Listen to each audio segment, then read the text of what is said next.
Commercial property market has probably not been as weak as the residential market, but it's taken a knock since the recession, in and after the recession. In 2010, though, things went a little better. There was something of what I call a mini recovery.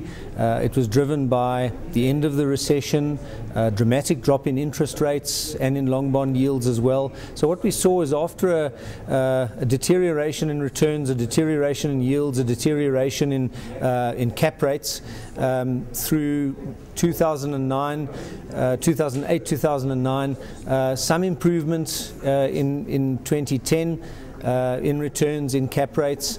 But it was nothing really to write home about, and what we still find is the fundamentals are weakish. Vacancy rates generally remain stickily higher than what they were at the low point in early 2008. So it's still a mediocre situation, but with a mini recovery. Going forward into 2011, I think a lot of us have heard the Governor of the Reserve Bank warn of the inflation risks.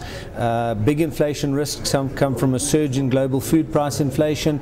Oil prices, we know, are significantly higher due to the Middle East issues. So inflation expectations have risen, interest rate expectations have risen as a result, and we've seen long bond yields, for instance, rising by about 100 basis points in the past few months. I think that will put upward pressure on capitalization rates. And so, in effect, what I'm saying is I expect something of a slowdown in the commercial property sector in 2011. Going forward, I think for substantially better times in the property sector, we're probably going to have to wait till the next interest rate cutting cycle. I think by then the fundamentals will be significantly improved. A couple of years of slow building activity will probably mean a gradual decline in vacancy rates in the outer years, as I say, past this year. And so when one gets more towards perhaps 2014, 2015, which I assume somewhere around there would be the next interest rate cutting cycle, the whole economy's fundamentals, I think, will be a lot sounder, and the commercial sector will be able to deliver significantly better returns than from where we are now. The housing market is overpriced. All indicators show that, I mean, there's no doubt about it. The housing market is hugely overpriced, and it hasn't come back down by much compared to its peak of 3 years ago, as opposed to the American market, which has come down quite drastically since that time. Of course, the reason why our market hasn't come down all that much is because we've had more responsible banking sector, thank goodness. Plus, of course, the National Credit Act that also helped. So fundamentally, house prices are in real terms overpriced, and I expect house prices in real terms to keep on coming down, drifting lower in real terms. In other words, after having taken out inflation, in real terms it will keep on drifting lower for another few years.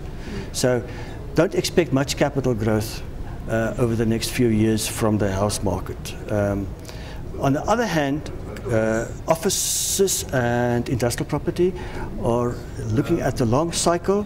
They are very cheap, which means that should the economy start growing again sustainably, then the values of industrial and commercial properties will rise quite strongly for many years to come.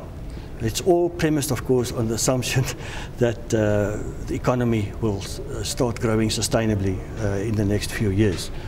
If not, of course, then the commercial and industrial market will just keep at more or less the current levels, but I don't expect a collapse, as we have seen in the case of house prices and the commercial properties in, say, the United States or the UK and a few other countries. If the economy keeps on growing sustainably for a few years, then we're going to see another huge boom in the commercial and industrial property market. By commercial, I mean offices mostly. The shopping centre market, to me, is a different ballgame. The shopping centre market's got special problems with the consumer being under huge pressure, and the consumer that will be under huge pressure for a number of years. The consumer is too indebted, it's got too much debt, and to me it's virtually a given that with all the rises in tariffs that are forthcoming to pay for infrastructure that's been left behind for so many years, that the consumer will be under pressure, is already under pressure. In spite of the current high sales growth rates that we are seeing coming through, I don't trust these growth rates.